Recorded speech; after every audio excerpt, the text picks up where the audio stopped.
Sündinud orjusesse ja raskustesse veetis Julia Chin oma lapsepõlve töötades nagu iga teinegi ori.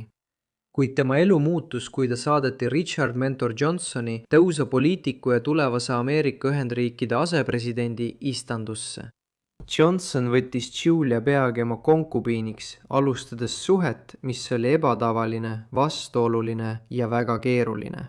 Ta aitas tal majapidamist juhtida ja nende lapsi kasvatada, kuid Johnson ei andnud talle kunagi vabadust. Miks ta siis hoidis teda orjana? Ja miks ta peaaegu ajaloos kustutati? Püüda välja selgitada, kes Julia Chin oli, eriti tema varasemate aastate üksikasju, ei ole lihtne ülesanne. 18. sajandi lõpus peeti demograafilisi andmeid ebatäpselt, eriti nende inimeste puhul, kes sündisid orjusesse. Näiteks teame, et Julia Chin sündis 1790. aastatel, kuid isegi tema juhtiv biograaf suutis sünniaja kitsendada vaid ajavahemikule 1790 kuni 1797. See on nii täpne, kui olemasolevate tõendite põhjal võimalik olla. Ühed allikad väitsid, et ta sündis 1790 aastal. Teised allikad väidavad, et ta oli 1812 aastal, umbes 15 või 16 aastat vana, mis tähendab, et ta sündis umbes 1796 või 1797. Samamoodi ei ole tema vanemate ega tausta kohta palju üksikasju teada. Tema ema oli orjastatud naine nimega Henrietta. Arvatakse, et tema isa oli vabavalge mees, kelle perekonnanime ta sai, kuna selles Kentucky piirkonnas elas silmapaistev asunikupere nimega Chin. Siiski on lihtsam kindlaks teha, kes olid Julia orjastajad. Ta sündis Robert Sox Johnsoni ja tema naise Jemima istanduses Kentucky Bluegrassi piirkonnas, mis tol ajal asus Ameerika Ühendriikide läänepiiril. Johnsonid kolisid läände Kentuckisse 18. sajandi 70. aastatel, olles ühed esimestest euroameeriklastest asunikest seal. Robert töötas maamõõtja ja maa hindajana, aidates kaardistada Kentucky tulevast koloniseerimist. Neil oli palju lapsi, kuid just nende viies poeg Richard Mentor Johnson, kes sündis seal 1870 aastal, osutus selle loo jaoks määravaks. Tema sünni ajal ei peetud orjust paljude valgete ameeriklaste seas mitte moraalseks kriisiks, vaid tavaliseks ja isegi vajalikuks institutsiooniks, mis oli tihedalt seotud läänepiirkonna laienemisega, nagu me varsti näeme. Kentuckisse asusid inimesed elama alates 18. sajandi 60. aastatest, liikudes Virginiast läände ning 1792 aastal võeti Kentucky vastu Ameerika Ühendriikide 15. osariigina. Orjapidamine oli siin täielikult seaduslik ning küsimusest, kas uutes osariikides peaks orjus olema lubatud, polnud veel saanud seda ägedat poliitilist võitlust, milleks 19. sajandi 10. aastatel kujunema hakkas. Hoolimata sellest, et Kentucky oli orjapidajast põllumajandusosariik istanduste majandusega, sai sellest kiiresti ka osariik, kus elas suurim vaba mustanahaliste elanikkond kogu Ameerika Ühendriikides. See oli sellepärast, et orjad, kes olid saanud vabaduse sellistes kohtades nagu Virginia, olid sageli esimesed, kes liikusid läände, et saada endale väike talu või elada eemal kohast, kus nad olid orjuses olnud. Lisaks sellele elas Julia ajal siin veel suur põlisameeriklaste elanikkond, hõimud nagu Creekid ja Choctaw'd. See lõi olukorra, kus sotsiaalsed reeglid valgete asunike, mustanahaliste ja põliselanike vahelises suhtluses olid teistsugused kui teistes osariikides. Ja see rasside segunemine mõjutas Julia elu. Kuigi Julia sündis orjastatud naise lapsena, polnud ta sugugi puhtalt Lääne-Aafrika päritolu. Tema etnilise päritolu täpsed üksikasjad on siiski vaidluste allikas. Enamik uuringuid väidab kindlalt, et ta oli oktruun. See on termin, mida kasutatakse tänapäeval sageli inimeste kohta, kes on vaid 1/8 ulatuses Aafrika päritolu, samas kui 7/8 nende esivanematest on Euroopa või Valge Ameerika päritolu. Kuigi Ameerika Ühendriikide kodusõjaeelses ajaloos leidus mõned üksikud juhtumid, kus see aset leidis, oli see äärmiselt haruldane. Tegelikult ei kehtinud see Julia puhul. Kuigi öeldi, et Julia nahk oli heledam kui paljudel teistel tolle aja orjadel, oli ta tõenäoliselt kõige rohkem kvartroon, mis tähendab, et tal oli vähemalt 1/4 Aafrika päritolu. Me ei saa ka tegelikult kindlad olla, kuidas ta välja nägi. Kaamerad polnud tema surmaajaks veel kättesaadavad ning 19. sajandi joonistused temast ei pruugi olla täiesti täpsed. Sõltumata sellest, kas Julia oli peamiselt Euroopa või Valge Ameerika päritolu, koheldi teda nagu kõiki teisi orjastatud lapsi. Tema ema Henrietta sai toitu endale ja oma lastele. See oli kaugelt liiga vähe selle kurnava töö jaoks, mida neilt oodati. Nad jäid ellu, kasvatades orjade aias väikestes kogustes ube, kapsast ja kartuleid, kuid nagu paljud orjastatud inimesed, kannatasid nad pideva valgupuuduse ja alatoituse all.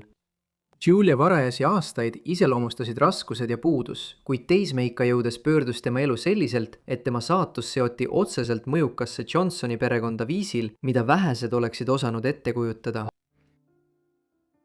Julia elu ei muutunud teismeeas sugugi lihtsamaks. Sel ajal eraldati Julia oma emast ja õest ning ta saadeti elama Richard Mentori, Johnsoni noorema poja majapidamisse. Johnson oli umbes 30-aastane ja juba ambitsioonikas tõusev tegelane Kentucky poliitikas. Ta oli rajanud oma enda majapidamise Blue Spring Farmis, mis oli suur maavaldus, kus ta elas iseseisvalt. Johnson oli vallaline ja tegelikult ei abiellunud ta kunagi traditsioonilises mõttes.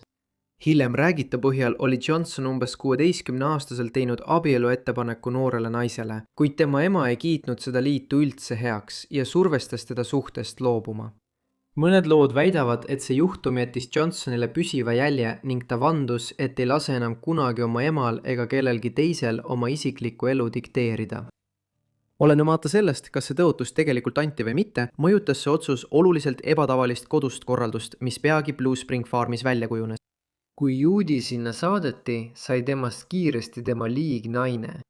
On raske kasutada sellist väljendit nagu nad alustasid suhet või midagi taolist, sest ilmselgelt ei olnud see Julia jaoks alguses vabatahtlik kokkulepe, kuigi nende suhte olemus muutus aja jooksul keerulisemaks. Samuti pole täpselt teada, kui vana Julia selle kõige toimumise ajal oli. Kui ta sündis umbes 1796 või 1797 aastal, oli ta vaid umbes 14-aastane, kui ta saadeti Richardi juurde elama. Kui ta sündis mitu aastat varem, umbes 1790 aastal, oli ta juba jõudmas 20-ndatesse eluaastatesse. Mis on kindlamalt teada on see, et ta sünnitas 1812 aastal tütre nimega Imogen. Varsti pärast seda sündis teine tütar nimega Adeline. Pole kahtlustki, et Richard oli nende 2 tüdruku isa. On selge, et tema ja Julie suhe oli selleks ajaks keeruline. Ta jäi orjaks, kuid on tõendeid, et ta nimetas teda oma naiseks ning tutvustas Imogenit ja Adeline'i vabalt oma tütardena, kui külalised Blue Spring Farmi külastasid. Nad kandsid samuti perekonnanime Johnson. Lõpuks korraldas ta neile oma maa andmise, samal ajal kui enamik ajaloolasi peab Richardit ja Juliet lõpuks samamoodi mitteametlikus vabaabielus olevaks, mis ei tavapäraste seaduslike struktuuride väliseks. Richard Mentor Johnson on tänapäeval peamiselt tuntud selle poolest, et ta oli Ameerika Ühendriikide asepresident aastatel 1837–1841, kui Martin Van Buren oli president. Kuid tema poliitiline karjäär kestis 46 aastat. Ta valiti esmakordselt Kentucky esindajate koja liikmeks 1840 aastal. 3 aastat hiljem suundus ta Washingtoni, et esindada Kentuckyt kongressis kui föderaalse esindajate koja liige. Ta pidas seda ametikohta kuni 1819 aastani, mil tal õnnestus võita valimised Ameerika Ühendriikide senaatoriks Kentucky osariigist, millele järgnes 8 aastat taas esindajate kojas alates 1829 aastast ja seejärel tema periood asepresidendina. Kui kuulja ei jõudnud näha, kuidas Johnsonist sai asepresident, oli tema poliitiline karjäär oluline Julia elutee kujundamisel. Kuna ta ei abiellunud kunagi valge naisega ega alustanud 19. sajandi alguse standardite järgi tavapärasemat perekonda, juhtis Julia põhimõtteliselt Blue Spring Farmi Kentuckys ajal, mil Johnson viibis igal aastal umbes 6 kuud Washingtonis. See oli istandusfarm, kus oli palju orje. Julia juhtis seda, ta suhtles ostjatega, kes nende toodangut ostsid ning ostis majapidamisele ja farmile vajalikke tarbeid. Ta korraldas ja juhtis ka seltskondlikke üritusi, millest paljud tuli korraldada siis, kui Richard naasis Washingtonist Kentuckysse ja kohtus kohalike poliitikute ning ärimeestega. Julia olevat mänginud klaverit väga hästi ning aitas luua sellistel koosviibimistel oodatud peene õhkkonna. Kui Johnson igal aastal taas Washingtoni poliitilist karjääri jätkama lahkus, jättis ta isegi tema hoolde sularaha, mille ta enne lahkumist välja võttis. See oli tolle ajastu orjastatud naise kohta erakordselt suur usaldus. Üks silmapaistev osa Julia töös Blue Spring Farmi juhatajana oli Choctaw Academy asutamine talus. See oli internaatkool, mis ehitati talule Põlis-Ameerika poiste jaoks. See tegutses Julia juhtimise all umbes 10 aastat. mõnes mõttes oli see Julia töö jätk oma tütarde harimisel. Ta palkas kohaliku pastori ja jutlustaja Thomas Hendersoni, et harida Imogenit ja Adelini ning hiljem hakkas Henderson õpetama ka koolis. Choctaw Academy seisab osaliselt püsti tänaseni. Kentuckis asuval Blue Spring Farmis seisab hoone väliskeskpõllul, kuigi põõsad ja puud on ammu läbi seinte tunginud ning katus on enam kui 100 pikkuse hooletuse tõttu suuresti kokku varisenud. Siiski, igaühele, kes elab selles Kentucky piirkonnas, saab seal endiselt oma silmaga näha üht käega katsutavat osa Julia Jean'i eluloost. Kuigi see kõik näib viitavat Julia ja Richardi vahelisele peaaegu võrdsele suhtele 1820 aastateks, oli see tegelikult palju keerulisem, kui esmapilgul paistab. Näiteks kohalik kogukond Kentuckis talus seda ebatavalist liitu oma kongressmeni ja tema niinimetatud naise vahel, kuid nad kritiseerisid neid selgelt suletud uste taga. Pealegi oli nende suhe väga ebatavaline ning seda kujundasid tolle aja rassipiire kehtestavad seadused. 1815 aastal. Pärast oma isa surma sai Johnson Julia täielikuks seaduslikuks omanikuks, kuid ta ei vabastanud teda. Ta jäi seaduslikult orjaks, isegi kui Johnson tunnistas avalikult nende tütred omaks ja kasvatas neid nagu enda lapsi. Asjaloolased on oletanud, et Johnson võis vältida Julia vabastamist, sest vabastamine oleks võinud nõrgendada seda, mida üks teadlane kirjeldas kui sidemeid, mis teda temaga ühendasid. Samuti oli tol ajal Kentucky seaduste järgi rassidevaheline abielu keelatud, nii et isegi kui ta oleks Julia vabastanud, poleks nad saanud seaduslikult abielluda. Julia omas siiski majapidamises mõjuvõimu. Ta korraldas, et tema vend Daniel koos oma perega toodaks Blue Spring Farmi, kus nad elasid mitu aastat veidi paremates tingimustes. Kuid 1821 aastal müüdi nad maha, tõenäoliselt seetõttu, et Johnson seisis silmitsi kasvavate rahaliste raskustega, püüdes samal ajal oma poliitilist karjääri säilitada. On ka tõendeid selle kohta, et Julia leidis aeg-ajalt istandusest distsipliini hoidmise keerulisena, arvestades tema seisundit orjastatud naisena. Johnsoni kirjades selgub, et ta käskis oma valgetel töötajatel Julia autoriteeti järgida, kuid ajaloolased märgivad, et mõned orjastatud põllutöölised eirasid tema korraldusi ning naabruses elavad mehed ei olnud valmis sekkuma, kui ta palus nende abi karistamisel. 1833. Aasta suvel jäi Julia raskelt haigeks, kui koolera levis üle Ameerika kesklääne. 19. sajandil tunti koolerat kui sinist surma, kuna see levis suurte lainetena üle Euroopa ja hiljem Ameerika. 1810. kuni 1890. aastatel tappes miljoneid inimesi. See hõlmas koolerapuhangut Choctaw Academys, kus paljud õpilased jäid haigeks. Nädalate kaupa hooldas Julia lapsi, aidates neil terveneda, kuid lõpuks haigestus ta lõpuks ka ise. Ta suri selle tagajärjel ja oli üks paljudest ohvritest 1830. aastatel, mis oli selle haiguse surmavaim periood.